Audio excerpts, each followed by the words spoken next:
What's good, everybody? Hugs and hand pounds. Let's get down to some business. Welcome back again. We are still talking about the 2021 NFL Draft.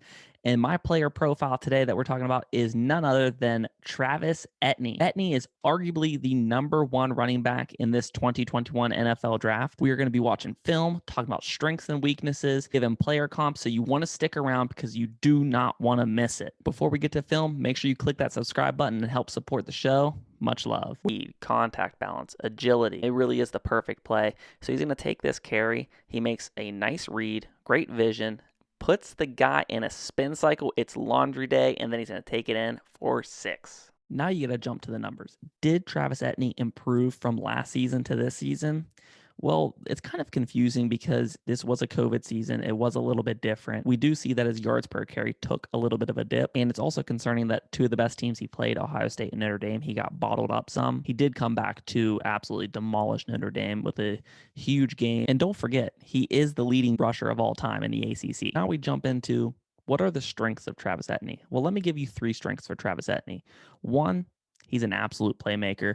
We saw that in the highlights. It's undeniable. The dude can take any touch, whether it's a catch, punt return, carry, and he can take it in for 6. 2, which I think is a really important one, is he actually has really good yards after contact numbers.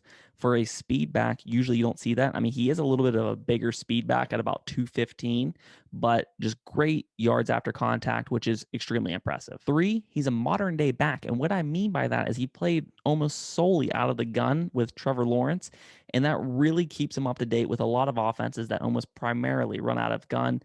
So he's really used to the inside and outside zones, and he can really be set up for success right away in the NFL. Now we have to ask ourselves, what are 3 weaknesses of Travis Etienne? I think number 1 is I do think he's a better athlete than he is running back. And here's what I mean. This lack of vision is alarming to me. This linebacker gets far too up the field, stumbles, and he has a cutback lane to get into the end zone. Now, instead, he tries to slice through. Does he get the touchdown? Yes. But will that work in the NFL? I don't know. 2, we haven't really seen a lot of diverse routes from Travis Etienne. A lot of it are swing passes, flat routes. We haven't really seen him run a whole lot of angle routes. We haven't really seen a ton of him lining up wide in formations. If you watch a lot of his tape, it is a lot of simplistic routes. 3, which is a big one that not a lot of people pick up on, is he's not great in pass protection, which could hurt his playing time from the start. A lot of head coaches demand pass protection to save their franchise quarterback.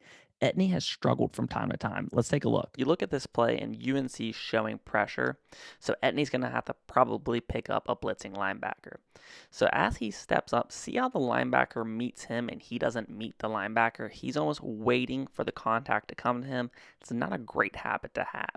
Okay, so the linebacker is going to kind of run him over and get to Lawrence. Lawrence is a really mobile quarterback, so he's able to get out of the pocket so it doesn't hurt him too bad, but it could be in the future. So as far as player comps go, I think the obvious one is Alvin Kamara, and that's what you're going to see a lot of people compare him to. My player comp is Kenyon Drake. And I kind of see a little bit of a Kenyon Drake where he's a pretty balanced runner. He's a home run hitter. When he was coming out of Bama, I see a lot of similarities into their style. And it's ironic because I think he's a perfect fit with Arizona. I think he can line up from that gun, run a lot of that read option with Kyler Murray that he did with Trevor Lawrence at Clemson. And I think it would actually be a perfect fit. My worst case scenario comp is Duke Johnson. I do like Duke Johnson, but you wouldn't want a first or second round pick to end up like Duke Johnson. So that's kind of my worst scenario of him just kind of being a glorified third down back. My overall grade that I give to Travis Etienne is a B plus. Ultimately, I just kind of worry about his vision as a runner. If you look at a lot of his plays in Clemson, he had gaping wide holes to run through. Najee Harris, I think, is just a little bit more of a complete back, but I do think Etienne has the higher ceiling just because he's the better raw athlete. Make sure you guys show love to the show. Click that subscribe button, click that like button, drop a comment. I will be back probably this weekend with another player profile. I'm looking at Javonte Williams from UNC. So make sure you tune in.